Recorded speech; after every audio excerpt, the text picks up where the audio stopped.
Alhamdulillah, hari ini merupakan CD yang kedua dalam bahagian pertama kita dalam tempoh 100 tahun yang pertama. Jadi kalau untuk CD yang kedua ni, CD pertama yang lepas kita daripada tahun 1 Hijrah hingga 10 Hijrah. Dan tahun ni bermula malam ini adalah 11 hingga 20 betul lebih kurang itu kan.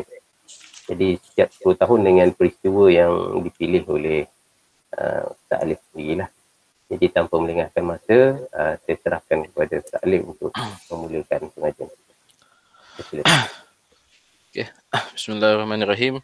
Assalamualaikum warahmatullahi wabarakatuh. Alhamdulillahirabbil alamin wassalatu wassalamu ala asyrafil anbiya'i wal mursalin wa ala alihi wa sahbihi ajma'in. Rabbi shrah li sadri wa yassir li amri wahlul 'uqdatam min lisani yafqahu qawli, amma ba'd. Jadi alhamdulillah kita bersambung, kita bertemu kembali untuk siri yang ke-6 ke-6 bahagian yang pertama lagi. Dan untuk hari ini saya pilih dua kisah jugalah. Jadi memandangkan minggu lepas kita dah ada permintaan Ustaz Fatih tak masuk. Kita nak bincang sedikit, kita flashback sedikit berkenaan dengan kisah pelantikan Khalifah Abu Bakar As-Siddiq. Itulah yang pertama kisahnya. Kita akan pergi sekali lalu. Itu dia undur ke belakang sikit pada tahun ke-11 Hijrah. Dan yang kedua kita terus balik ke depan tahun ke-15 Hijrah. Itu yang sambungan dia sebenarnya. Jadi tahun yang kisah yang pertama tentang pelantikan Khalifah Abu Bakar Siddiq, dan kisah yang kedua tentang pembukaan kota Baitul Maqdis pada zaman Khalifah Umar bin Al-Khattab. Okey, tak apa. Sebab saya teringatkan yang perbincangan kita minggu lepas, tak apalah. Kita flashback sikit, lepas tu kita ke depan semula. Okey.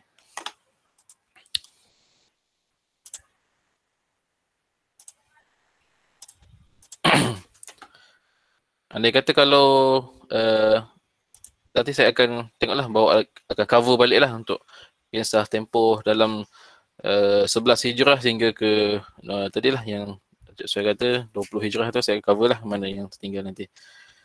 Okay, insyaAllah. Okay, jadi ini bahagian ke-6. Okay, kita mula insyaAllah. Bismillahirrahmanirrahim. Qala al-musannif rahimahullah ta'ala wa nafa'na bi ulumihi fid darain amin. Kata Al-Imam Ibn Al-Athir dalam Al-Kamil fi Tarikh berkenaan dengan hadithun al-thaqifah wa khilafah Abi Bakrin radhiyallahu anhu wa ardahu. Itu berkenaan dengan peristiwa di al-thaqifah dan pelantikan Abu Bakar radhiyallahu anhu sebagai khalifah. Ini kita tengoklah macam mana catatan ataupun nukilan Al-Imam Ibn Athir dan berkenaan dengan pelantikan Khalifah Abu Bakar Siddiq yang hangat ketika itu, dan sebab baginda sallallahu alaihi wasallam baru saja wafat dan sedang disempurnakan jenazahnya. Ketika itu para sahabat masih kalut ataupun kita kata macam confused lah kan, macam apa nak buat. Nabi dah tak ada. Jadi ini betul lah macam yang kita bincang minggu lepas, ini satu peristiwa yang penting lah, peristiwa besar dalam sejarah Islam, yang mana kita menyaksikan ada munculnya gelaran yang baru yang kita kata sebelum ni tidak pernah digunakan, iaitu khalifah. Khalifah tu bermaksud pengganti. Jadi kalau ikutkan dalam narasi ataupun catatan sejarah Islam, pemerintah selepas Rasulullah SAW digunakan sebagai khalifah, ataupun lebih tepat Abu Bakar As-Siddiq digelar sebagai Khalifatu Rasulillah, pengganti Rasulullah. Jadi kalau kita lihat dalam konteks penggunaannya itu, memang disandarkan pengganti Rasulullah. Okey, Khalifatu Rasulillah. Jadi pada zaman Umar bin Al-Khattab, ni review sikit lah berkenaan dengan khalifah. Pada zaman Sayyidina Umar Al-Khattab, ada berlaku kesukaran untuk menyebut Khalifah Rasulillah. Jadi macam para sahabat dia ikut susunan bahasa tu kan, kaedah bahasa Arab tu. Kalau Khalifah tu Rasulullah, pengganti Rasulullah. Kalau selepas pengganti Rasulullah, pengganti Khalifah, pengganti kepada pengganti Rasulullah. Jadi Khalifah Rasulullah. Jadi banyak. Jadi kat situ para sahabat semua berbincang, dan sekali akhirnya mereka sepakat untuk menggelarkan Umar bin Al-Khattab sebagai Amirul Mukminin. Sebab alasan Amir dan Khalifah Umar ni sebagai putera ataupun kita kata orang yang diangkat, orang yang memimpin. Sedangkan para sahabat itu digelar sebagai mukminin, Amirul Mukminin. Jadi gelaran ataupun kita kata panggilan rasmi bagi khalifah bermula daripada itu Amirul Mukminin, sehinggalah akhirnya sistem kekhalifahan dimansuhkan. Jadi itulah secara kisah awal lah macam mana penggunaan istilah khalifah itu. Ada juga yang menggunakan khalifah sedangkan macam kita lihat dalam kerajaan Abbasiyah, kerajaan Umayyah, mereka tidak masalah dalam hal ni. Mereka gunanya khalifah Muawiyah Sufyan, khalifah Malik Marwan, khalifah. So tak ada apa. Tapi apabila gelaran, contoh macam nama formal khalifah, tapi bila untuk berbahasa mereka akan gunakan ya Amirul Mukminin, ya Amirul Mukminin, ya Amirul Mukminin. Dia tak pakai ya khalifah. Itu dalam konteks penggunaan bahasa Arabnya lah. Ya, kalau pada zaman Abu Bakar, dia memang dia akan pakai ya Khalifatul Rasulillah, Khalifah Rasulillah, Khalifah Rasulillah. Tapi mula pada zaman Umar, jawatan atau khalifah itu hanya sekadar menjadi nama jawatan, tetapi panggilan, sapaan ataupun dalam bahasa Arab sebut an-nida, yang kita memanggil kebanyakannya ataupun semua boleh katalah Amirul Mukminin, Amirul Mukminin, sampailah kita kata akhir dimasukkan kekhalifahan. Melainkan berbeza sikit pada zaman Uthmaniyah, dan mereka mereka hanya menjadikan khilafah ataupun kekhalifahan itu sebagai kita kata jawatan yang kedua. Sedangkan yang utama mereka adalah sultan. Itu kita akan bahas nanti insya-Allah kalau ada masa berkenaan dengan Uthmaniyah, dia unik sikit. Okey, jadi ini kisah yang pertama apa yang berlaku di Thaqifah, atau lebih tepat Thaqifah Bani Sa'adah di Madinah. Itulah saya cuba untuk ringkaskan, tapi saya seronoklah bila baca teks ni, tapi itulah kita akan cuba ringkaskan dan cepatkan. Saya akan baca sekali imbas, kemudian saya akan beritahu lah maksudnya apa. Saya baca sekat-sekat lah untuk kita kata apa, sambil-sambil mengambil bekat lah kitab ini. Hadis Thaqifah wa khilafah Abu Bakar radhiyallahu anhu wa ardahu. Lama tufiya Rasulullah sallallahu alaihi wasallam, ijtama al-ansar fi Thaqifah Bani Sa'adah, yubayi'u Sa'ad bin Ubadah. Fabalagha dhalika Abu Bakr fa'atahum wa ma'ahu Umar wa Abu Ubaidah ibn Jarrah faqala ma hadha. Saya baca sekat-sekat lah.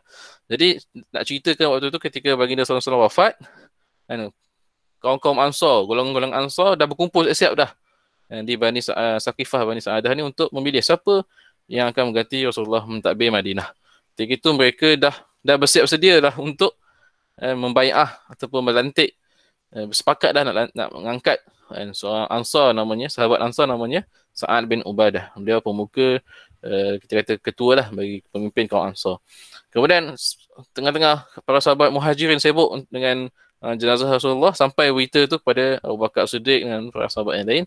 Kemudian Abu Bakar Siddiq terus pergi ke Thaqifah itu bersama dengan Umar, Abu Ubaidah. Mereka bertiga pergi. Lepas tu mereka sampai-sampai tanya, apa ni? Apa semua ni? Ma hadha? Faqalu minna amirun wa minkum amir. Orang Ansar ni kata, bila Abu Bakar tanya apa, dia orang jawab, okey, kau ambil lantik seorang ketua, kami lantik ketua kami, dah settle. Kita dah nampak dah, kita kata bibit-bibit lah, macam kita kata perebutan jawatan ataupun istilahnya macam tu lah, konflik lah, siapa yang akan memimpin Madinah ketika itu. Faqala Abu Bakrin minnal umara wa minkum wuzara. Dia Abu Bakar pun cadangkan, mana boleh macam tu, kita macam ni lah, bahagian kami kaum Quraisy Muhajirin lantik ketua, dan kamu Ansar jadi menteri ataupun pegawai-pegawai dia, orang besar, wuzara, menteri, istilah sekarang wazir. Tu maka Abu Bakrin qad raditu lakum ahadun hadaini rajulain Umar wa Aba Umaidah aminu hadhil ummah. Jadi Abu Bakar mencadangkan, macam nak apa, nak memilih lah siapa kan, cadangkan, okey, ni dua orang ni, Umar, Abu Ubaidah. Abu Bakar mencadangkan mereka. Faqala Umar, ayyukum yatibu nafsan an yakhlufu qadamain qaddamahu ma an-nabi sallallahu alaihi wasallam, fabayahu Umar wa bayahu an-nas. Faqalat al-ansar atau ba'd al-ansar. Okey. Okey. Jadi ketika itu dia kata Umar pun kata kan, Umar sebaliknya memilih kan Abu Bakar As-Siddiq kan, kita kata ketika itu sebab alasannya sebab Abu Bakar As-Siddiq adalah lebih dekat, lebih kita kata banyaklah kita kata sebelum Nabi SAW wafat itu banyaklah Abu Bakar As-Siddiq menghampiri ataupun berada bersama Nabi ketika itu. Faqalat al-ansar atau ba'd al-ansar. Lepas tu tiba-tiba ada lagi ketika itu ada celahan daripada sebahagian orang Ansar. La nubayyu illa aliyan. Tiba-tiba muncul Ali. Kita orang tak nak, kita nak lantik Ali, tiba pula muncul kan. Faqala takhalluf Ali wa Banu Hashim wa Zubair wa Talha anil bai'ah. Jadi tapi ketika itu Ali dengan bobok Bani Hashim, Zubair bin Awam, Talha bin Ubaidillah, mereka semua takhallafa, mereka meninggalkan, mereka tak masuk campur dalam hal ni kan, maksud tak join ketika itu. Lepas tu ketika itu maksud tak nak lah, maksudnya mereka ni enggan mereka ini. Tapi dalam masa yang sama kan, Zubair bin Awam kata la armadu saifan hatta yubayyu Ali.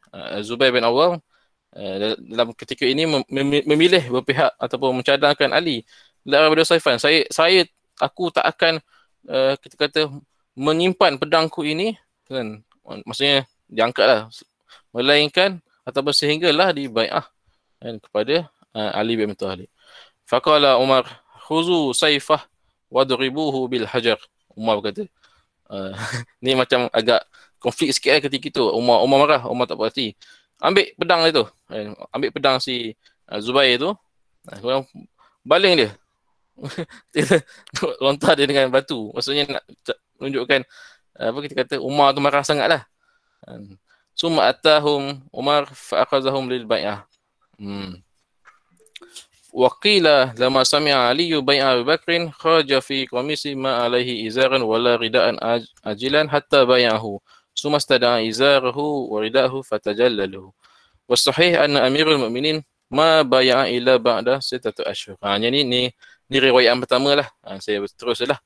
Jadi nak katakan ketika itu berlaku konflik lah. Ini riwayat yang pertama yang menyatakan ada konflik lah antara sahabat-sahabat Muhajirin Ansar, dan dalam kalangan Muhajirin sendiri pun ada konflik.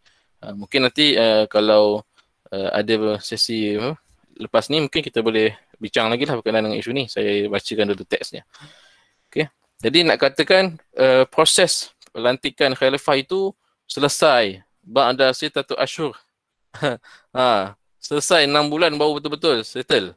Wasahih anna amirin ma baya illa ba'da 6 ashhur. Pelantikan Amirul Mukminin ataupun Amirul Mukminin ini daripada Ibnu Athir lah tulis. Katakan pelantikan khalifah Amirul Mukminin ini tidak selesai melainkan setelah berlalu 6 bulan. Lama juga nak selesaikan masalah pelantikan khalifah ini. Itu riwayat yang pertama. Mungkin kita tak biasa dengar kot pasal Umar baling batu dekat Zubair bin Awam tu kan. Tapi kita biasa dengar yang ni. Qila, ni ada pendapat yang lain mengatakan, pendapat yang kedua. Inna Amru bin Harith qala li Sa'id bin Zaid. Mata buya Abu Bakrin. Amru bin Harith bertanya kepada Sa'id bin Zaid. Antara seorang Sa'id bin Zaid ni salah seorang antara 10 sahabat Nabi SAW yang dijamin syurga. Sa'id bin Zaid. Mata bunya Abu Bakrin, bilakah dilantik Abu Bakar itu, diangkat Abu Bakar itu? Qala yauma mata Rasulullah sallallahu alaihi wasallam. Ketika hari kewafatan baginda sallallahu alaihi wasallam. Karahu an yabaku ba'da yaum wa laysu fi jamaah. Jadi sebab apa Abu Bakar dilantik ketika itu? Kerana umat Islam atau sahabat ketika itu tidak suka umat Islam berpecah, laisu fi jam'ah, tidak mahu umat Islam berpecah ketika itu, jadi diselesaikan. Diselesaikan pelantikan tersebut ketika itu. Ini pendapat yang kedua. Yang riwayat yang pertama tu mungkin kita boleh cek lah yang mana satu kan. Okey, tak apa. Qala Az-Zuhri, berkata Az-Zuhri, Imam Syihab Az-Zuhri, Ibn Syihab Az-Zuhri, baqiya Aliyun wa Banu Hashim wa Zubair sitat asyhur lam yubayyi'u Abu Bakrin. Ini pendapat yang kedua mengatakan 6 bulan tu bukan bermaksud khalifah itu tidak dilantik 6 bulan, tetapi mereka yang asalnya menolak itu mengambil masa 6 bulan barulah mereka bersetuju ataupun berbai'ah kepada Abu Bakar. Mungkin riwayat yang pertama tadi bermaksud 6 bulan tu 6 bulan mereka yang enggan tadi lah. 6 bulan mereka tak nak, mereka tak bai'ah kepada Abu Bakar, lepas tu barulah dibai'ah. Sebab apa? Sebab ketika itu 6 bulan berlalu hatta matat Fatimah radhiyallahu anha. Sebab ada peristiwa besar, peristiwa yang menyedihkan, peristiwa yang penting, yang besar berlaku ketika itu. Dan anak perempuan baginda sallallahu Fatimah binti Rasulullah, iaitu isteri kepada Sayyidina Ali bin Abi Thalib, meninggal dunia ketika itu, barulah Ali dan semua geng-geng dia bai'ah kepada Abu Bakar As-Siddiq. Jadi itulah, wallahualam kita tak tahulah apa yang konflik yang berlaku antara para sahabat itu. Cuma nak katakan dicatatkan begitulah kenapa. Falamma kana ghadan min bai'ati Abu Bakrin jalasa ala minbar wa bai'ahu an-nas bi bai'atin amah. Jadi setelah para sahabat semua bai'ah, kemudian barulah Abu Bakar Siddiq pergi ke Masjid Nabawi, naik atas mimbar dan berucap untuk mendapatkan bai'ah umum atau bai'ah daripada masyarakat Islam Madinah ketika itu. Jadi kita boleh faham konsep pelantikan khalifah ketika itu, asas dia ataupun permulaan ataupun foundation, peletakan batu asas proses pelantikan khalifah itu adalah, pertama, dia mesti melalui golongan-golongan sahabat kan di zaman itu, sahabat terdekat ataupun kita kata setengah macam golongan-golongan yang tertentu ataupun golongan penting dulu bersetuju untuk memilih khalifah. Kemudian barulah langkah yang kedua ataupun kita kata upacara yang seterusnya, barulah orang yang dipilih sepakat itu pergi berjumpa masyarakat umum dan meminta bai'ah daripada masyarakat umum. Contohlah kaedah proses pelantikan khalifah pada awal kita kata zaman pertama lah kekhalifahan Islam. Mesti khalifah yang pertama, khalifah yang dilantik itu akan naik atas mimbar dan berucap, kemudian bertanya kepada masyarakat yang ada ketika itu, dan adakah kamu bai'ah kepada saya? Baya'na semua, kami setuju, kami bai'ah kamu, kami janji tak nak setia. Kemudian barulah dilantik rasmi, secara rasminya pelantikan tersebut. Macam tu. Waktu ni tak ada istiadat apa-apa. Waktu zaman awal Islam, zaman para sahabat, dia tak ada istiadat apa-apa lah. Mungkin kalau kita lihat dalam sejarah Islam yang kemudian adalah istiadat tertentu untuk dilantik seorang pemerintah ataupun sultan. Macam Khalifah Abbasiyah, nanti kita akan tengok nanti apa yang saya boleh kongsikan antaranya, antara bentuk istiadat yang ada dalam pelantikan Sultan Osmaniyah pula, misalnya mereka ada satu istiadat dinamakan mengucup pedang Osman Ghazi. Itu nanti kita akan tengoklah. Jadi itulah dia sampai kepada kita dalam Melayu, dia akan mencium keris apabila sultan itu ditabalkan. Begitulah perubahan zaman ketika itu. Jadi yang zaman sahabat yang awal ni tak ada apa-apa. Okey. Thumma takallama, kemudian Abu Bakar pun berucap, fahamdallah wa athna alaihi, thumma qala, Abu Bakar muji Allah dan kemudian menyambung, ayyuhan nas. Ini yang saya kata riwayat yang famous, riwayat yang biasa kita dengar. Catatan berkenaan dengan ucapan pertama Khalifah Abu Bakar Siddiq dilantik menjadi khalifah. Ayyuhan nas qad wulitu alaikum wa lastu bi khairikum fa in ahsantu fa'inuni wa in asa'tu faqawwimuni. As-sidqu amanah wal kidhbu khiyanah. Apa dia ganggu sekejap ni? Ya. Dia yang nak masuk, dia ada yang nak masuk tak approve lagi tak? Ya, sebab dia rasa dah auto. Dia auto. Okey. Saya dah set auto. Okey. Semua. Jadi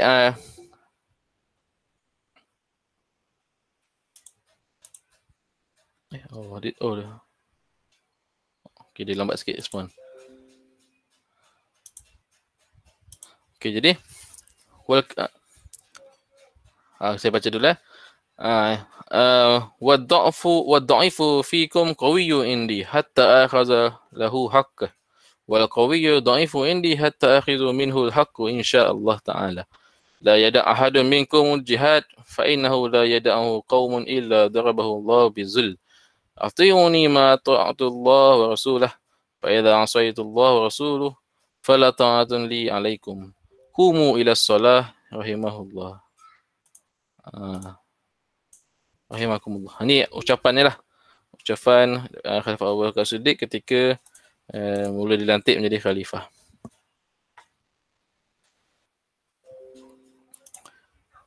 Okey. Jadi mungkin ada catatan ataupun kajian yang lebih detail. Boleh kita kongsikan lagi cerita. Cuma ini saya nak bagi tahu antara riwayat yang famous lah yang biasa kita dengar. Jadi kita lihatlah ucapan dia daripada Abu Bakar Siddiq berucap di atas mimbar, wahai manusia, sesungguhnya dan aku semua telah dilantik untuk memimpin kamu. Dan sedangkan sedangkan aku ni bukanlah yang terbaik daripada kamu semua. Sekiranya aku buat baik, maka tolonglah aku, dan sekiranya aku buat jahat, bantulah aku, tegurlah aku. As-sidqu amanah. Siddiq itu adalah satu amanah, dan dusta itu adalah satu pengkhianatan. Orang yang lemah dalam kalanganku, orang yang lemah dalam kalangan kamu, kuat di sisi aku. Ini Abu Bakar Siddiq meletakkan kita kata dasar polisi dia, polisi beliau. Macam mana dalam tadbiran Abu Bakar Siddiq mengutamakan orang yang lemah supaya tidak berlaku penindasan.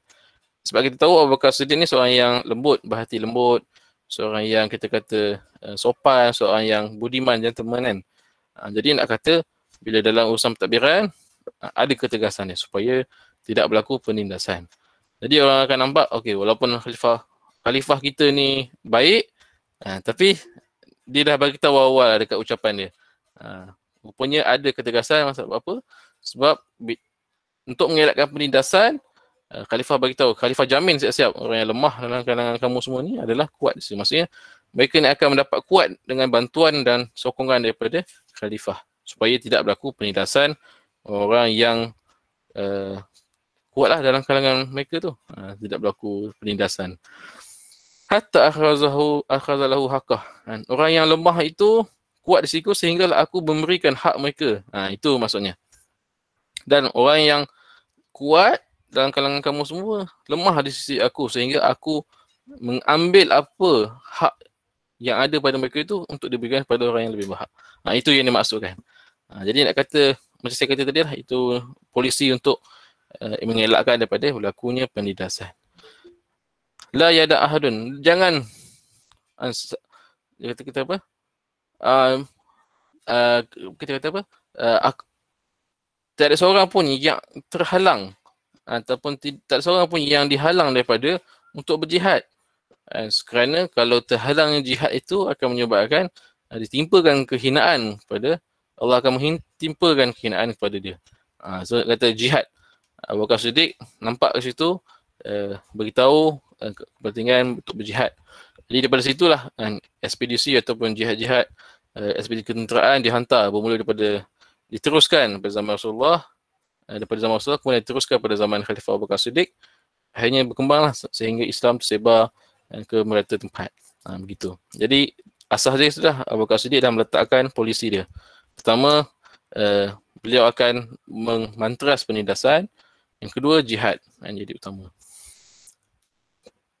Ati'uni ma ta'atullah rasulullah. Taatlah kepada aku selagi mana aku taat kepada Allah.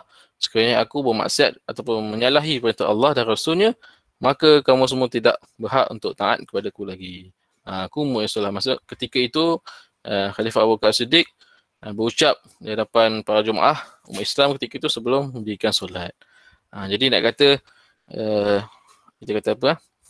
Satu gambaran lah daripada pelantikan Khalifah Abu Bakar Siddiq itu, ucapan polisi itu jelas lah daripada Abu Bakar Siddiq, dan kita dapat lihat mengapa kita pada zaman Abu Bakar Siddiq yang singkat, hanya 2 tahun lebih itu, banyak difokuskan kepada jihad dan juga banyak difokuskan kepada kita kata memerangi orang murtad yang berlaku pada zaman beliau. Itulah kita dah bincangkan berkenaan dengan golongan murtad sebab wafatnya Rasulullah.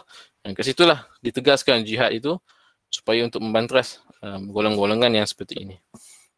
Okey, itu kesan pertama lah. Jadi saya bawakan dua riwayat untuk menceritakan gambarannya. Mungkin konflik-konflik ataupun apa kita kata persanggahan ataupun perbezaan pendapat ketika perhatikan Khalifah Abu Bakar Siddiq itu mungkin kita boleh bincang nantilah siapa yang sokong siapa. Ada kata riwayat, setengah riwayat tu apa Ali memang tidak sokong. Jadi macam kita boleh bincang sekejap lagi insya-Allah. Okey. Jadi kita terus kepada yang keempat. Kisah yang keempat pada tahun ke-15 Hijrah. Berkenaan tentang pembukaan Baitul Maqdis ataupun dikenali sebagai Ilya. Dzikru Fathul Baitul Maqdis wa huwa Ilya. Ini ada pada jilid kedua halaman 347.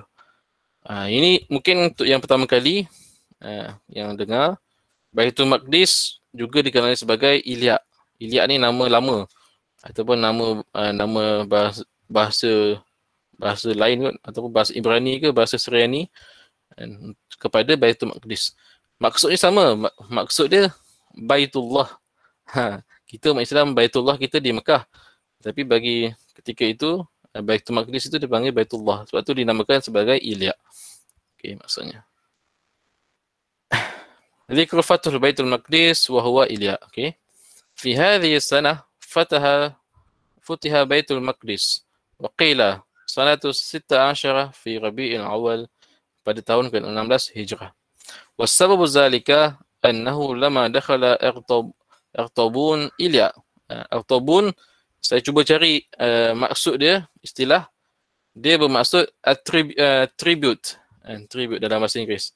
Tribute ni maksudnya dikata gelaran ataupun gubernur, istilahnya gubernur lah senang. Gubernur atau daripada Empire Rome di Konstantinopel. Jadi pemerintah-pemerintah kota yang memerintah kota-kota di kawasan-kawasan yang jauh ataupun di kawasan-kawasan kota-kota wilayah-wilayah yang berada di selain daripada pusat dinamakan sebagai tribute atau bahasa Arab dia Artabun. Ada satu terjemahan Indonesia saya nampak dia terus menggunakan, dia translate jadi Artabun. Jadi kelakar pula.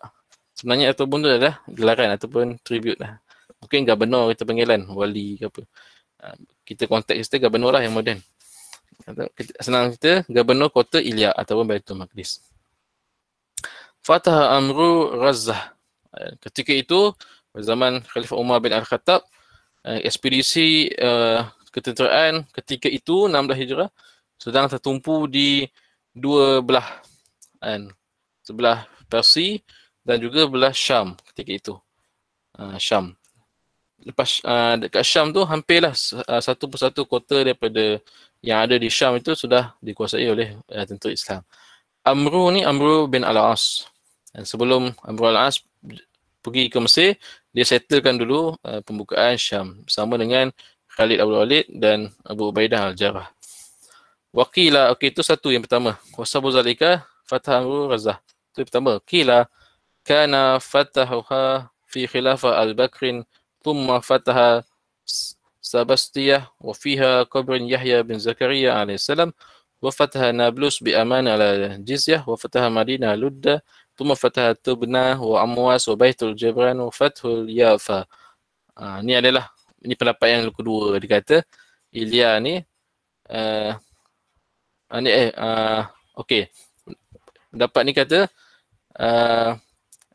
Gaza ni dibuka kawasan Amru membuka kota Gaza ni berlaku pada zaman Khalifah Abu Bakar lagi.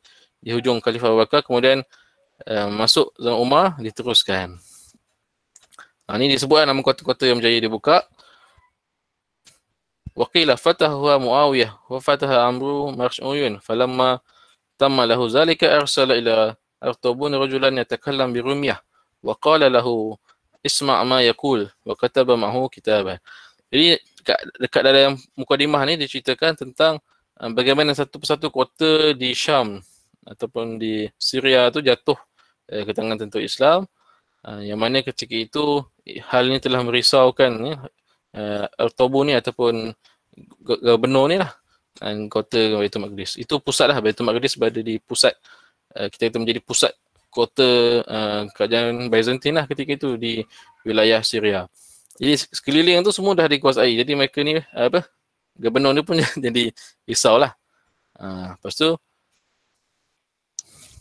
setelah selesai Amr bin As kuasai semua tu, kemudian beliau mengutuskan seorang utusan kepada inilah gubernur Baitul Maqdis ni yang boleh bertutur dalam bahasa Rom, bahasa Latin lah kot, bahasa Greek, cakap bahasa Rom lah. Okey, fawasala rasul dafa'a kitab ila Tabun wa indahu wazara faqala Tabun la yaftahu wallah amru syai'an min Palestin ba'da ajnadain. Kemudian lepas dah tulis tu, dah hantar utusan sampailah kepada gubernur tu. Lepas tu akhirnya dengan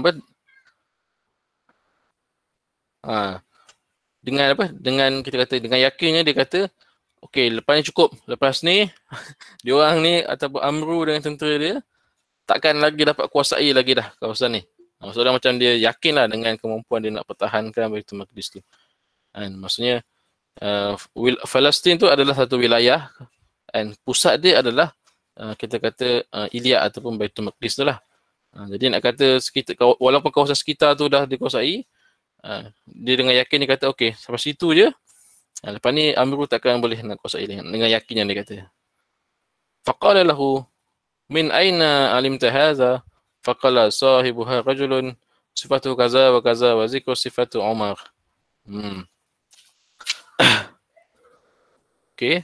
Faraja Rasul ila Amru fa akhbiruhu al-khabar fa kataba ila Umar bin Khattab yaqul inna u'aliju aduwan shadidan wa biladan qad addakhiratu laka fa ra'yuka. Fa'ali Umar anna amran lam yakun zalika illa bi syai'in sami'ahu fasara Umar anil Madinah. Jadi disebabkan utusan itu datang kembali melaporkan pada Amr bin As apa yang dikatakan oleh gubernur tadi, kemudian dilaporkan pula kepada Umar Al-Khattab di Madinah, maka kes tu Umar Khattab tahulah, okey, maksudnya apa kita kata, kita kena buka terus. Maksudnya Umar ni kena bergegas pergi ke sana untuk membantu. Itu satu riwayat lah yang mengatakan. Okey, kita tengok sekejap. Okey.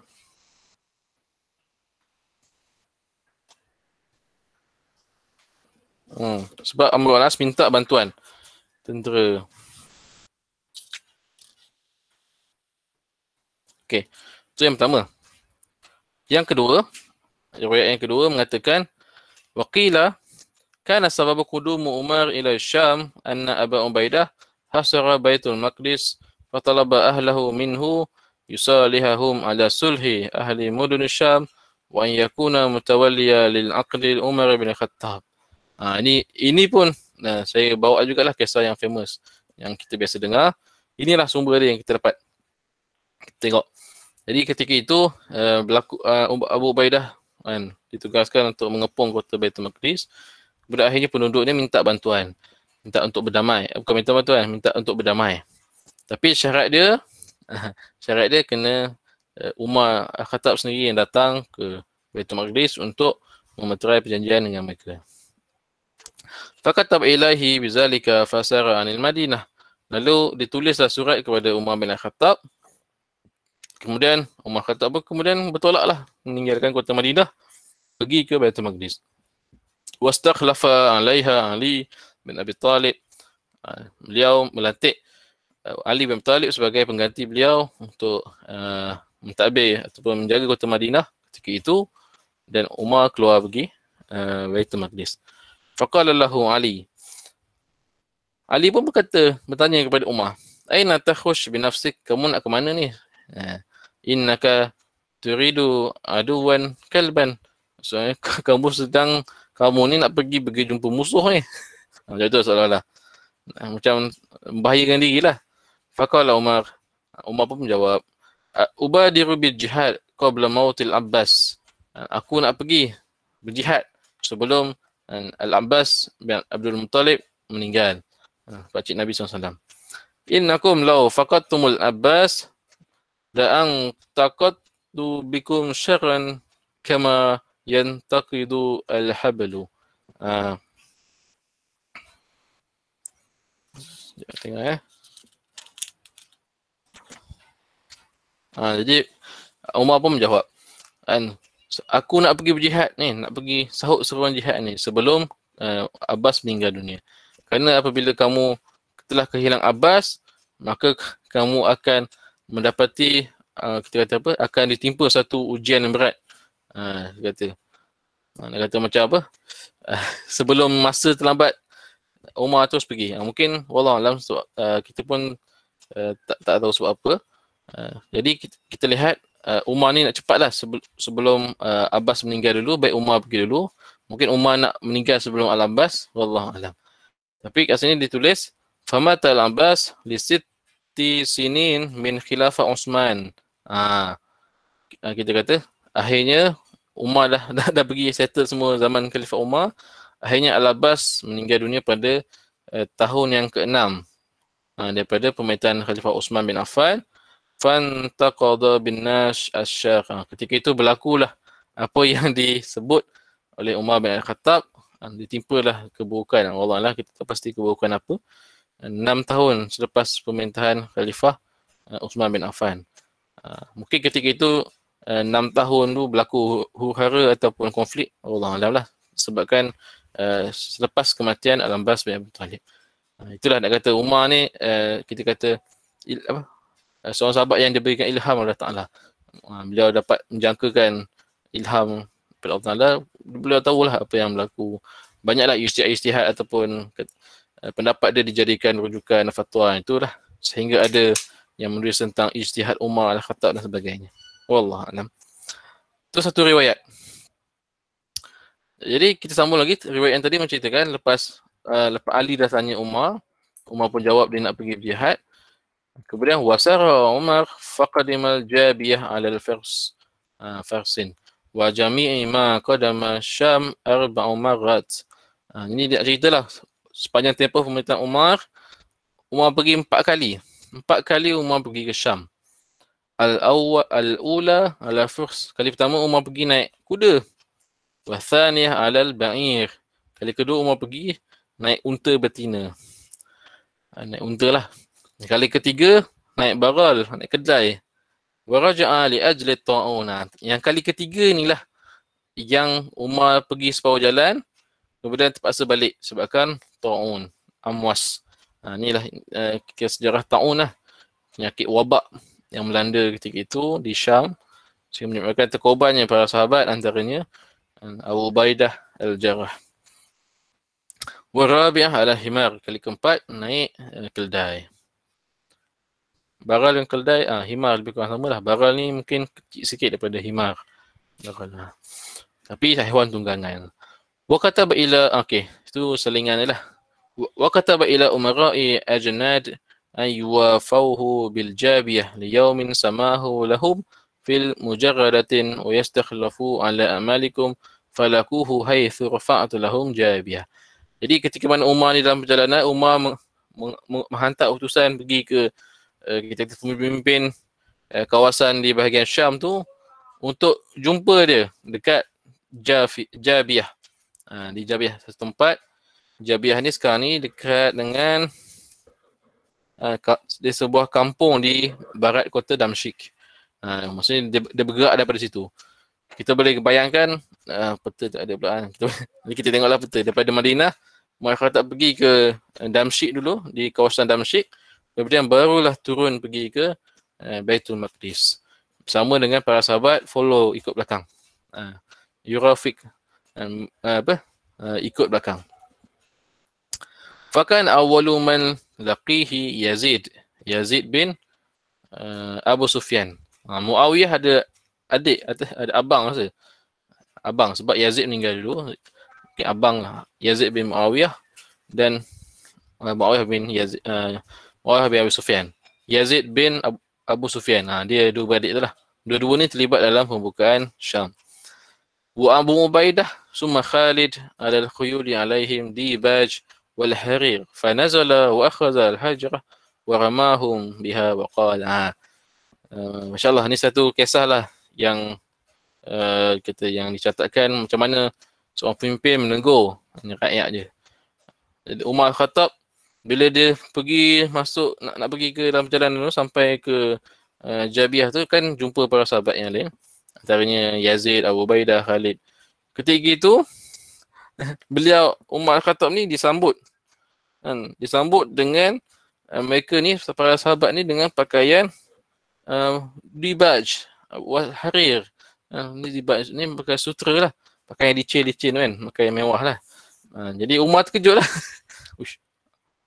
Kata marahnya Umar tu, Umar turun fanazala wa akhadha hajar, baling. Umar kan kita tahu lah, Umar ni kan garang kan, dia bengis. Dia macam tegas lah. Kita pun tahu lah macam mana kisah tabung kepribadian Sayyidina Umar ni. Umar baling je, baling batu, marah lah, tak berhati. Lepas tu Umar kata, ma asra ma raja'tum an ra'yukum iyyaka tastakbiluna fi hadha zai. Cepatnya kau berubah, dia kata. Umar kata, marahlah. Cepat sekali kau berubah macam tu sekali, pakai baju macam ni. Lepas ni dia kata apa? Lepas ni kamu semua jangan sambut aku dalam keadaan pakai baju macam ni. Jangan. Umar tak suka. Insya-Allah Umar garang. Wa inna syaba'tu mudhu sanatain. Kamu semua ni macam dah kenyang lah hidup 2 tahun kat Syam ni. Kenyang sangat. Maksudnya dah mewah dah. Bermewah. Sedangkan Umar hidup zuhud di Madinah macam itulah. Nak kata itulah kita kata apa? Diuji lah kan. Kita diuji dengan harta. Mungkin sebab umat Islam dah berjaya kuasai kota-kota di Syam dan dapat banyak ghanimah daripada tinggalan-tinggalan orang Romawi tu. Jadi mereka dapat merasalah benda-benda yang macam tu. Wabillah law fa'altum ala hadha ra'sin 200 lastabdaltu bikum ghayrukum. Umar bagi amaran. Kata, demi Allah, kalau kamu semua buat macam ni, pakai baju macam ni di hadapan 200 orang, aku akan pecat kamu semua. Ubah dudukan. Masya Allah. Faqalu ya Amirul Mu'minin innaha yulamikah wa inna alaina silah. Qala fa na'am idzan. Jadi sebab Umar tak tahu macam mana keadaan di sana. Jadi bila Umar nampak itu, Umar marah lah. Marah. Tak apa. Kenapa kau buat macam ni kan? Macam satu benda yang kita kata tak ada, macam melanggar norma kehidupan para sahabat ketika itu di Madinah. Sampai di Syam, Umar nampak benda tu. Ini Umar marah. Dia sekali, faqalu, mereka ni, para sahabat ni lah, Yazid, Abu Ubaidah, mungkin salah seorang daripada mereka lah, pun menerangkan kepada Umar bin Khattab, ya Amirul Mu'minin, innaha yulamikah. Yulamikah, kalau nota kaki tu adalah al-baqa al-mashhur fil asal yulami'ah wa huwa tashif. Jadi saya tengok dalam terjemahan ni, yulamikah itu ialah pakaian yang dihias. Maksudnya, ya, walaupun Umar marah tak suka pakai baju macam tu, tapi mereka, para sahabat yang berada kat sana kan, mereka terangkan sebab apa dia orang pakai baju macam tu. Sebab kat dalam ni dia kata wa inna alaina silah, pakai baju macam tu sebab nak sembunyikan pedang. Dan kami selalu membawa pedang. Yang dimaksudkan ialah mereka menyembunyikan pedang-pedang mereka di sebalik baju tersebut sehingga para musuh tidak berani membuat khianat, di mana saat sekarang adalah masa gencatan senjata. Jadi bukanlah maksud mereka untuk menampakkan kehebatan ataupun kesombongan. Itulah, ini yang komen ataupun penjelasan yang diberikan oleh terjemahan ni lah, terjemahan kerana dengan penaklukan ataupun pembukaan Baitul Maqdis lah dalam kisah ini. Jadi nak kata mereka ijtihad para sahabat ketika itu, sebab waktu itu waktu tengah damai, tengah peperangan, tengah gencatan senjata, takutlah ada tiba-tiba serang hendak pada musuh apa, jadi mereka paksa pakai macam tu untuk selindungkan senjata mereka. Wallahu alam. Jadi faqalan jadi Umar Khattab pun izinkan, okey tak apa kalau macam tu. Ini ceritanya lah macam mana yang berlaku ketika itu. Warakiba hatta dakhala alaihi al-Jabiyah وعمرو بن العاص شرحبيل شرحبيل بن حسنة وكأنهما لم يتحركا من مكانهما. Jadi pun teruslah perjalanan masuk ke Jabiah itu, dan ketika itu jumpa Amr bin As, Syarhabil bin Hasanah. Mereka ni duduk situ. Falamma qadama Jabiah qala lahu rajulun min Yahud. Ketika itu dah sampai Jabiah itu, orang Yahudi, ada muncul seorang Yahudi berkata kepada Umar, "Ya Amirul Mukminin, innaka la tarji' ila biladika hatta yaftaha Allah 'alaika Ilya." Nah, orang Yahudi itu kata, "Hai Amirul Mukminin, kamu tak akan pulang kembali ke Madinah tempat kamu sehinggalah Allah membukakan kepada kamu Ilya ataupun Baitul Maqdis." Maksudnya orang Yahudi tu nak sangatlah Baitul Maqdis tu dibuka ataupun dikuasai oleh umat Islam. Wa kanu qad syajau amran wa ashajahu wa lam yaqdiru 'alaiha wala 'ala ramalah fa bainama Umar mu'askar bil Jabiyah faza'a an-nas ila sihah faqala ma sya'nukum faqalu ma sya'nukum faqalu ala tara ila al-khayli was-sayf. Jadi nak cerita ketika kat situ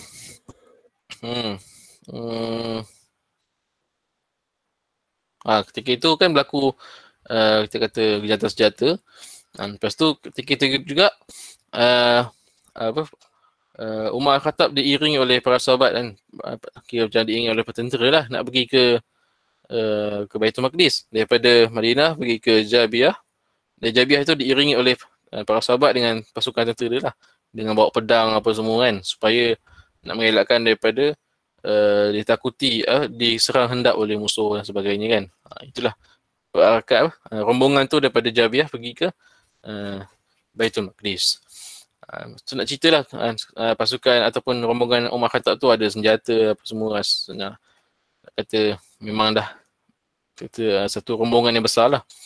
Fanazara fa'iza karudisin yalma'una bisayf faqala Umar musta'minatun fala tira'u. Jadi bila dah rombongan tu hampir masuk ke kota Baitul Maqdis, Umar cakap, disebabkan penduduk semua takut kan, nampaklah askar pedang semua kan, tentera yang follow Umar tu nak masuk kota. Umar kata musta'minan fala tira'u. Okey, mintalah keamanan. Contoh soalan macam apa? Nak kata jangan melawan. Macam tu. Fa'aminuhum wa izahum ahlu Ilya wa haizaha fasalahum ala jizyah wa fatahuha lahu. Jadi Umar tenangkan penduduk Baitul Maqdis ketika itu, jangan melawan apa semua, dan sebagaimana yang diminta sebab Abu Ubaidah yang kepung, kemudian permintaan daripada penduduk itu sendiri, dan untuk Umar datang sendiri. Jadi mereka terkejutlah, tiba-tiba datang bawa askar. Umar pun kata, okey, jangan takut. Okey, kita teruskan dengan perjanjian damai. Kemudian dah selesai perjanjian damai apa semua, maka secara rasmi kota Baitul Maqdis diserahkan kepada umat Islam di bawah pentadbiran Islam atas perjanjian damai yang diisytiharkan oleh Khalifah Umar bin Al-Khattab. Cuma kena bayar jizyah lah macam biasa, sebab kat situ masih lagi ramai orang Kristian, ramai Nasrani ada kat situ. Jadi umat Islam tak ramai lagi kat situ. Jadi mereka-mereka ni kena bayar jizyah lah kepada Madinah. Jadi apa yang berlaku setelah itu? Wa arsala Umar ilaihim bil aman wa ja'ala Al-Qamah bin Hakim ala nisfu Palestin wa askanahu Ramalah. Jadi Umar pun menguruskan pentadbiran di bahagian Baitul Maqdis lah, kawasan Palestin sekitarnya. Jadi Umar melantik Al-Qamah bin Hakim untuk mengurus sebahagian kawasan Palestin yang berpusat di Ramlah, ataupun Ramallah, ataupun Ramlah lah, bukan Ramlah. Ada satu tempat di Palestin. Wa ja'ala Al-Qamah bin Majzaz. Nama sama Al-Qamah, tapi ayah lain.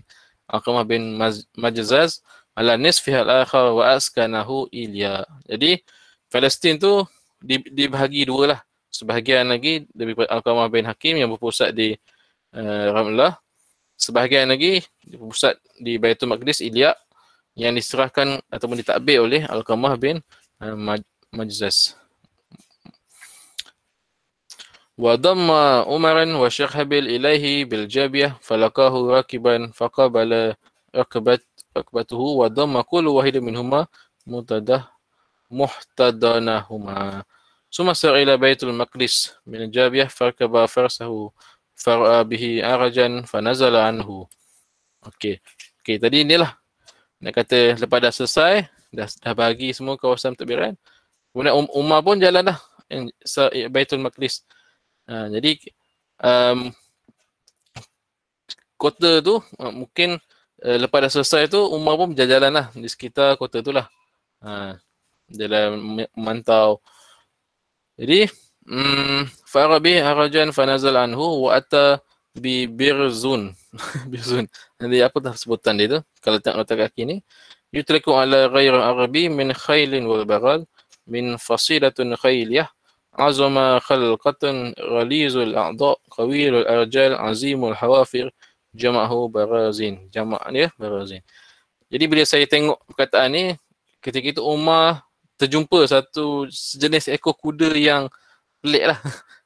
Saya tengok agak, kalau saya search tadi, di gambar tu macam gambar kuda yang sador lah, kuda sador. Ataupun ada kita kata kuda seladang, kuda kecil itulah, tapi dia badan dia tegap macam tu. Farakabahu faja'alahu yatajallala fihi fanazala wa daraba wajhahu wa qala. Tapi Umar tak nak naik. Umar naik sekejap sebab ada offer. Okey, Umar naiklah ni, kita jalan kota Baitul Maqdis, naik kuda ni. Kemudian dia pun jalan-jalan. Lepas tu Umar tak nak. Umar turun, lepas tu dia macam dia pukul fadaraba wajah, dia pukul muka dia lah macam dia macam dia tak nak lah. La a'lamu man allamaka hazihi al-khuyala. Summa lam yarkabu barzunan qabluhu wala ba'. Itulah pertama kali dia naik haiwan tu lah, kuda yang lain daripada lain tu lah. Mungkin kuda seladang, kuda padi kot, kuda padi ataupun Allah lupa dia macam mana. Jadi itulah kita kata pengalaman-pengalaman Umar Al-Khattab ketika berada di tempat asing. Itu Syam lah, first time dia, ataupun pengalaman yang tidak dapat ditemui di kawasan Hijaz, Mekah dan Madinah. Beliau dapat tengok di ketika itulah di Baitul Maqdis. Wa fatahat Ilya wa ahluha ala yadih. Sudah terbuka lah kota Baitul Maqdis, semua penduduk dia dah berada di bawah naungannya. Wa qila kana fatahuha sanatu 16 berlaku pada tahun ke-16 Hijrah. Wa alaika artabun wa man abasulhu min Rum bi Misr. Jadi apa yang jadi, apa nasib tribut ataupun gubernur Rum tadi? Dia ni lari, dia dah tinggalkan kota Baitul Maqdis tu awal lagi sebelum Umar Al-Khattab. Dia pergi mana? Dia orang pergi Mesir. Sebab Mesir lah kubu terakhir Rom sebelum akhirnya dikuasai oleh tentera Amr bin Al-As. Itulah sah, lepas dah Syam semua dikuasai, kemudian dia orang ni baki-baki tentera Rom pergi berkumpul dekat Mesir. Falamma malakan muslimun Misra kutila. Ada pendapat yang mengatakan tentang nasib gubernur Romawi ni lah ni. Selepas dah orang Islam dah kuasai Mesir pula, ada pendapat yang mengatakan dia ni, gubernur ni dah dibunuh. Waqila bal lahiqa bi Rum. Ada pendapat yang kata dia lari, cabut lari pergi ke Konstantinopel di Rom. Pergi balik ke sana. Fakana yakun ala sawaifihim wa al-taqiyah wa musahibu sa'ifah al-muslimin wa ma'al muslimin rajulun min Qais yuqalu lahu darisin faqata'a yadahu Qaisi wa qatalahu Qais faqala lahu fi. Okey. Ini adalah dikata ada syair lah, ada syair yang diceritakan. Jadi nak dikatakan bahawa apakah nasib gubernur Rom tadi tu selepas dah umat Islam dah kuasai Mesir, kuasai Syria, akhirnya dia dah lari lah. Ada kata dibunuh, ada yang lari. Jadi apa yang kita boleh dapat daripada kisah ini adalah berkenaan dengan bagaimana proses pembukaan kota Baitul Maqdis kan, di yang kita kata apa? Yang pertama lah kan. Yang pertama sebelum dibuka kembali oleh Salahuddin Al-Ayyubi.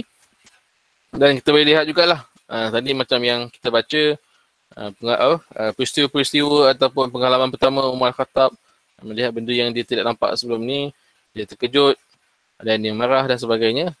Itulah yang dicatatkan oleh Al-Imam Ibn Athir. Jadi mungkin saya cadangkan satu buku kalau nak baca lebih lanjut lah berkenaan dengan pembukaan ni. Ada buku bahasa Arab pun ada, nama dia Futuh Buldan pun ada, kita kata Al-Fathul Islamiyah karangan Syekh Ahmad Zaini Dahlan pun ada. Lepas tu kalau bahasa Inggeris ada Hugh Kennedy punya buku, The Arab Conquest, kita ada History of Arab pun ada. Banyaklah, kita boleh tengok macam mana proses pembukaan tu lah. Ini kita baca sikit lah apa yang berlaku berkenaan dengan bukan Baitul Maqdis. Intaha. Wallahu alam. Jadi sekat itulah untuk hari ni. Cukup sejam. Okey, saya serahkan balik pada moderator Tuan Suhail. Terima kasih Tak Alif. Malam ni saya tak tahu kenapa talian saya pun ada gangguan sikit, jadi tak berapa jelas. Ditambah pula dengan kedinginan malam hujan kan. Jadi dia punya Pak saya dah hujan lah. Hujan. Jadi okey, tak apa. Kita buka kepada yang lain, mungkin ada nak menambah ataupun bertanya soalan, silakan.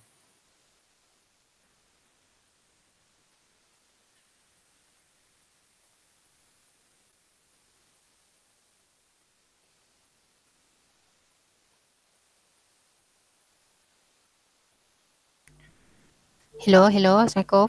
Okey, ya. Silakan. Suhaila ya. Saya nak tanya Mehmet kan macam Baitul Muqaddis kan dah diperintah lama oleh Islam, lepas tu dia telah dirampas oleh tentera salib kan. Macam mana faktor Baitul Maqdis tu dirampas oleh tentera salib?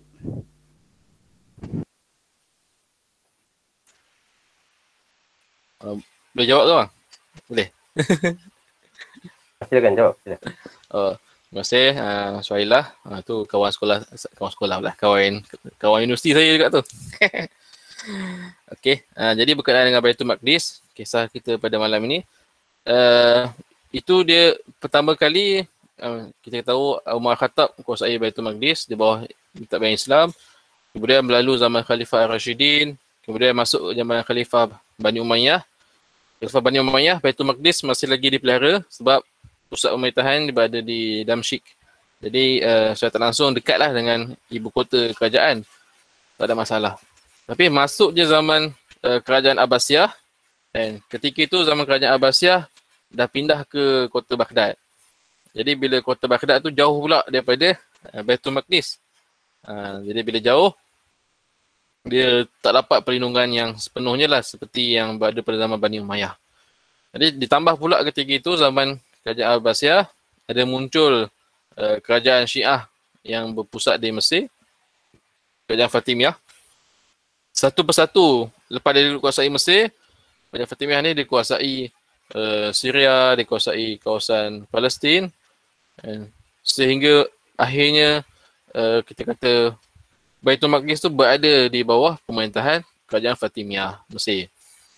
Jadi ketika itu juga zaman kerajaan Abbasiyah ada sekutu dia kerajaan Saljuk. Ni kita bincang kerajaan Saljuk lah nanti.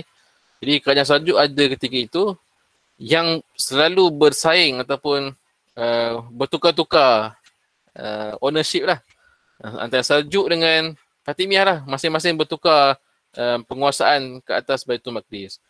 Kejap Baitul Maqdis Fatimiyah, kejap Saljuk. Jadi dia bergaduh. Jadi sampai tahap berlaku perang salib yang pertama. Nak kata kita jahat lah. Jahat jugalah. Jahat Fatimiyah ni. Dia berkomplot dengan tentera salib ni untuk mengalahkan, menghapuskan ataupun menghalau dominasi kerajaan Saljuk di Syria. Dibagi bantuan dan sebagainya. Jadi akhirnya tentera salib berjaya menguasai kawasan Syria yang sebelum ni dikuasai oleh kerajaan Saljuk. Akhirnya dia orang terus masuk ke Baitul Maqdis tanpa halangan daripada sesiapa. So, dah itu tempat Fatimiyah. Biasanya Saljuk, kalau Saljuk ada, Saljuk akan halang Kristian, tapi Saljuk pun dah tak ada. Jadi Fatimiyah pun tak kisah. Kerajaan Fatimiyah ada biar je lah. Buat apa. Mungkin pada dia tak Tak tahu lah Allah Alam lah kenapa dia tak anggap penting Baitul Maqdis tu. Kita pun tak pasti. Syiah macam mana. Jadi dia mungkin atas sebab balasan ataupun dia tolong kalahkan Seljuk, serta salib tu minta balasan supaya dapat kuasai Baitul Maqdis. Sebab kat situ lah ada gereja Holy Sculpture, apa tah nama dia? Gereja utama lah orang Kristian ketika itu. Jadi terasaslah kerajaan Kristian di Jerusalem. Itu dalam Perang Salib lah. Kalau ingat lah, belajar dengan Dr. Farid dulu. Ada tajuk Perang Salib. Dia start daripada situ lah. Kerajaan Baitul Maqdis terlepas di tangan umat Islam, dikuasai oleh tentera salib. Sebelum kemudian dirampas kembali oleh Sultan Salahuddin Al-Ayyubi. Itu seterusnya lah berlaku. Lepas tu dia berlaku zaman Uthmaniyah apa semua. Yahudi lah masuk sampai sekarang. Itulah sedikit sangat. Tapi yang penting dia, kenapa boleh terlepas? Sebabkan oleh perkhianatan yang dilakukan oleh kerajaan Syiah Fatimiyah ketika itu. Dan dalam masa yang sama, kerajaan Abbasiyah sendiri tak dapat nak jaga elok sebab dah tak ada kuasa penuh lah. Sebab kuasa Abbasiyah ketika itu banyak di tangan Seljuk. Seljuk pun dah kalah. Dan dikalahkan oleh tentera salib. Jadi itulah yang menyebabkan terlepas dari Baitul Maqdis. Wallahu alam. Itulah antaranya.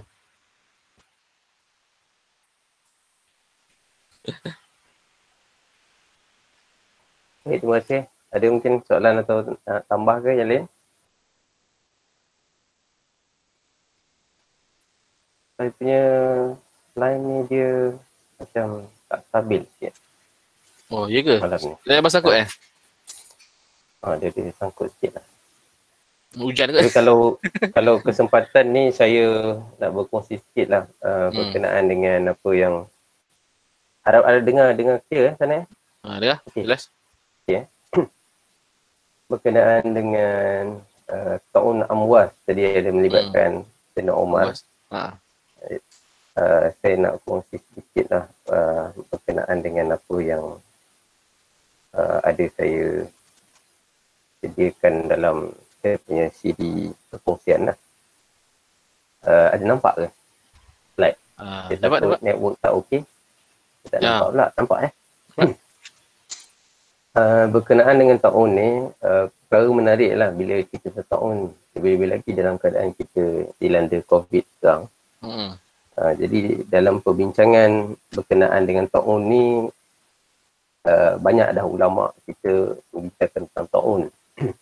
Dan apa beza Ta'un dengan wabak pun menjadi perbincangan lah. Dan antara yang mudah untuk kita faham adalah seperti mana yang disebut oleh Al-Qadi Iyad, yang menyebut kullu ta'unan waba'an walaysa kullu waba'un ta'unan, atau diringkaskan dalam bentuk set dan subset itu. Ta'un tu lebih spesifik, satu penyakit yang lebih spesifik berbanding wabak lah. Jadi kalau dalam istilah hari ini mengikut WHO, Ta'un itu lebih kalau dibincangkan dari segi perubatan, bila lihat apa yang ditulis dalam kitab-kitab Islam tentang Ta'un, ianya berkait ataupun definisi ataupun perincian tentang Ta'un tu memang lebih tepat dengan dia disebut sebagai plague.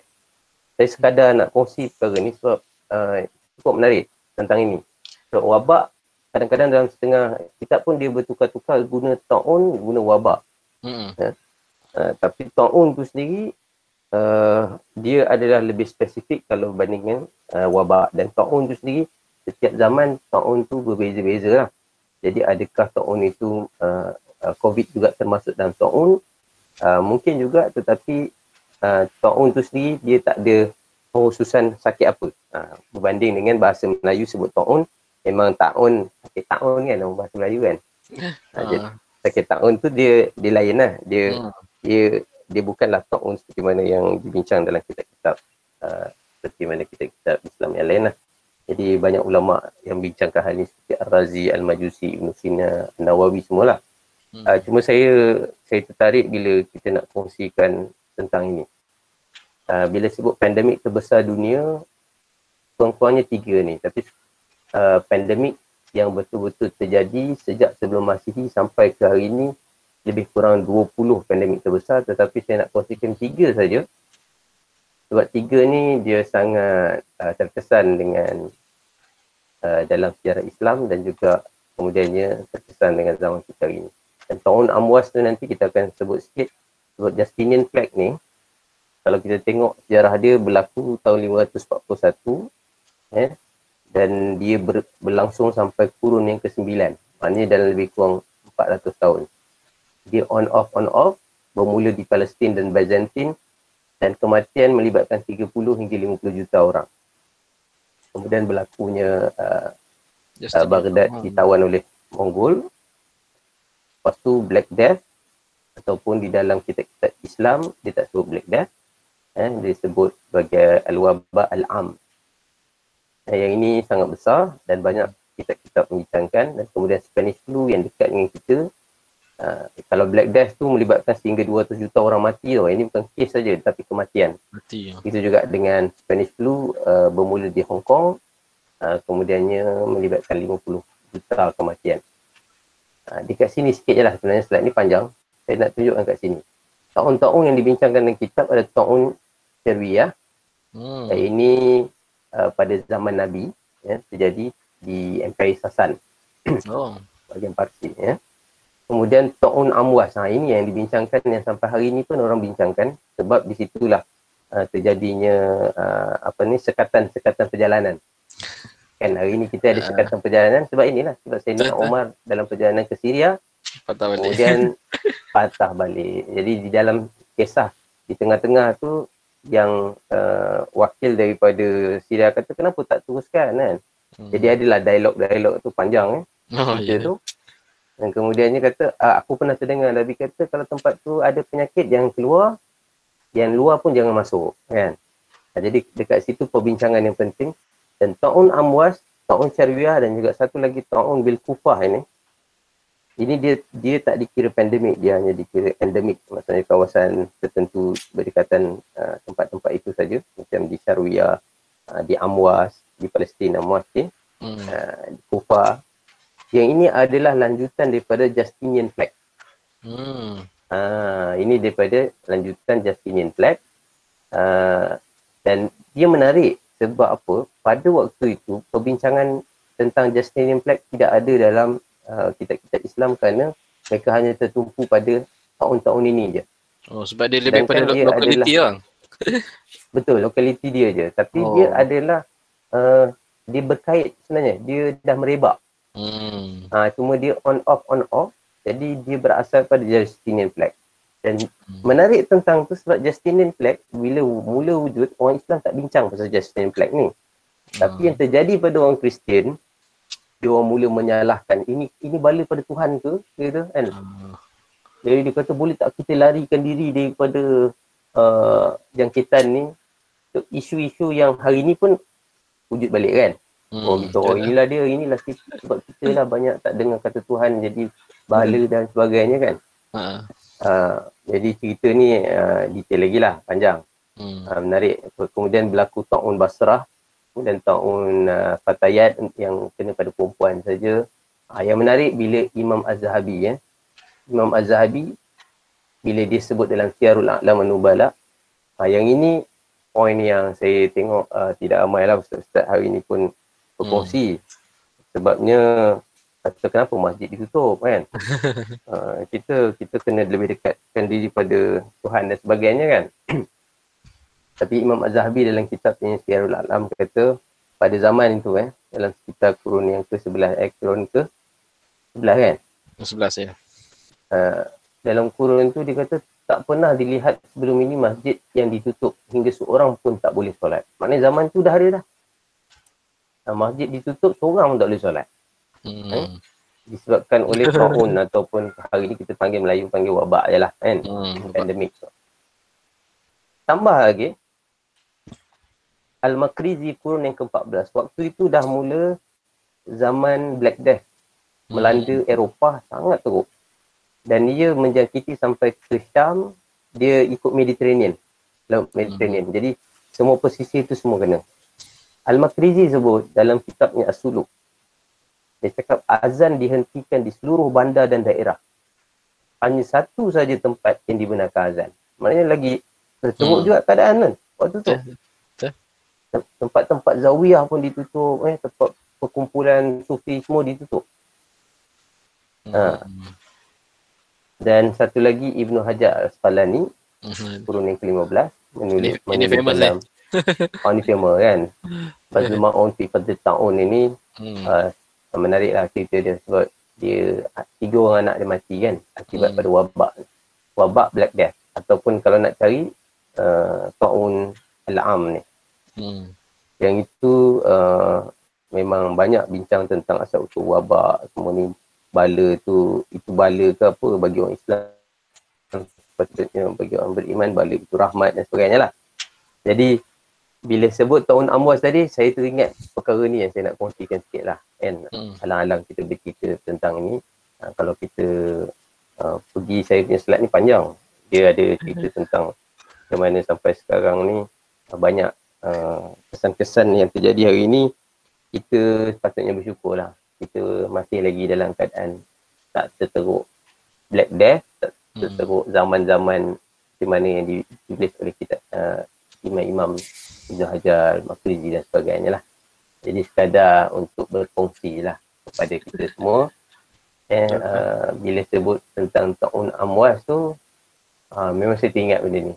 Jadi umat Islam pada waktu ada sekatan perjalanan, Sayyidina Umar, bila mana sahabat mengingatkan tentang hadis Nabi tu, pada masa yang sama di sebelah Eropah, Justinian Flag masih ada. Dan mereka tak kenal, tak tahu lagi sekatan perjalanan.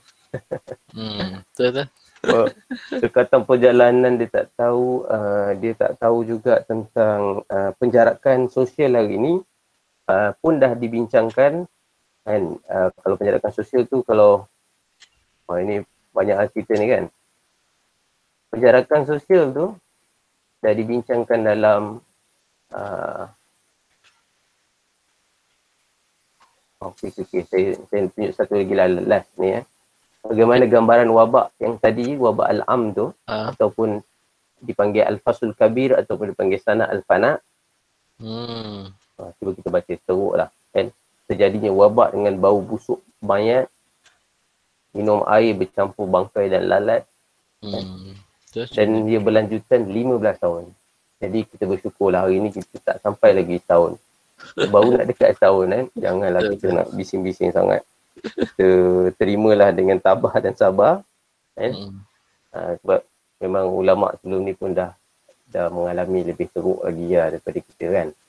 15 tahun. Dia kalau saya buka cerita ni nanti mungkin kalau kata kita nak berkongsi ke, bolehlah.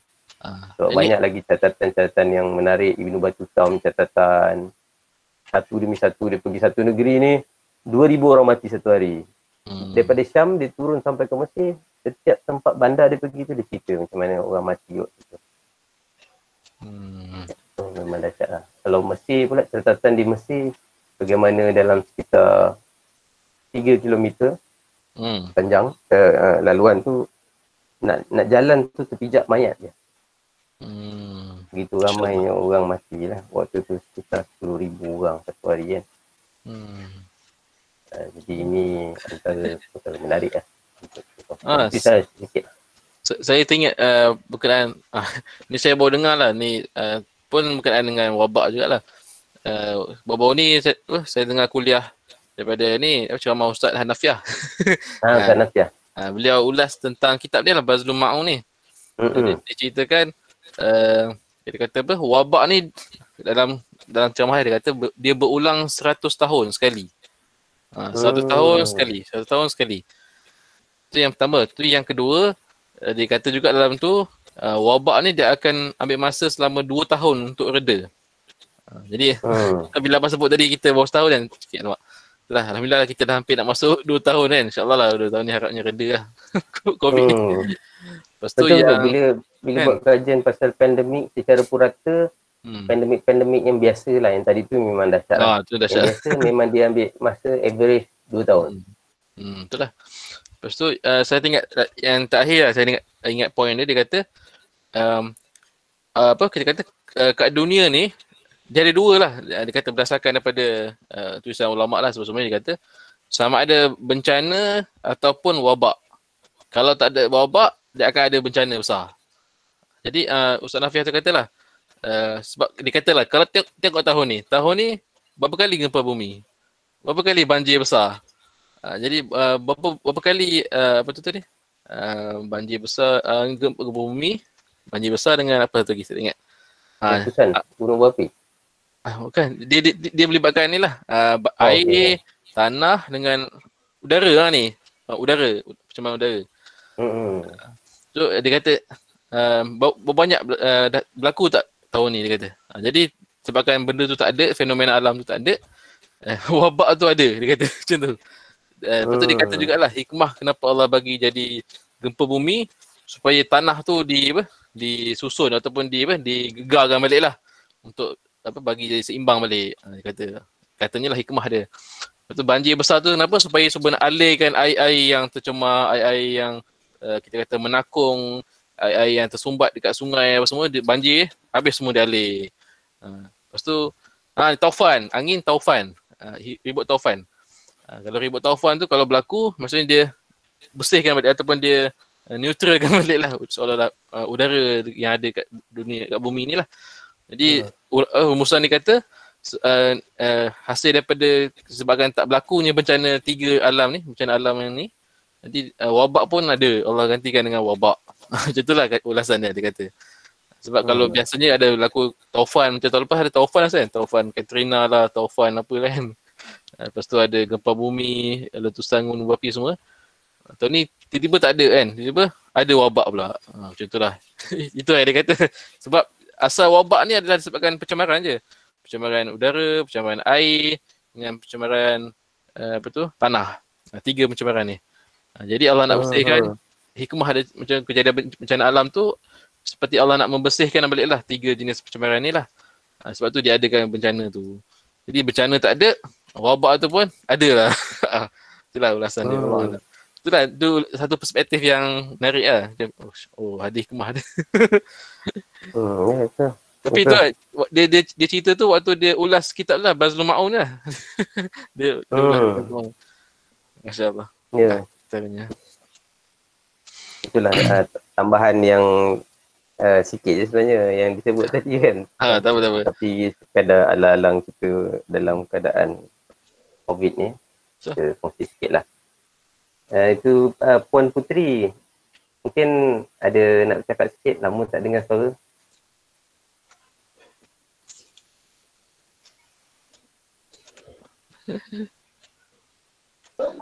Saya baru dapat join balik lah Mazwan. Tadi terkeluar sekejap. Oh ya ke?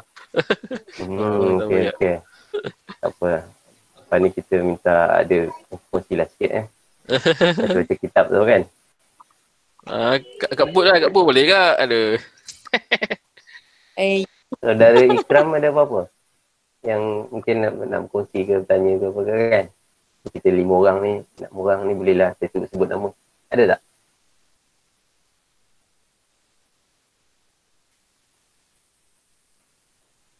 Oh dah.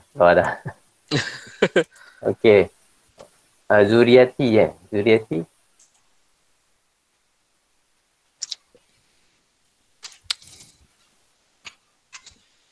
Okey, tak apa. Kita pun dah sampai ke 10, hampir 10.30. Seperti mana biasa. Jadi kita akan tangguhkan dulu dan kita akan sambung lagi nanti. Mungkin Alif boleh kongsi juga slide tu nanti dalam grup, boleh ke? Ya, boleh. Saya kongsi. Dalam grup Telegram Okey, boleh. Dan saya minta kepada semua yang hadir ataupun yang menonton rakaman ni nanti, jika ada apa-apa yang perlu kita tambah baik, saya mohon untuk diberikan pendapat lah, pandangan dalam grup Telegram tu. Tajuk pun boleh je. Cadangan tajuk kan. Atau ada apa-apa lah yang kita boleh bincang kat dalam grup tu. Jadi insyaAllah terima kasih banyak. Kita jumpa lagi pada minggu hadapan jika tiada aral melintang. Jadi kita tangguhkan dulu dengan tasbih kafarah. Subhanallah.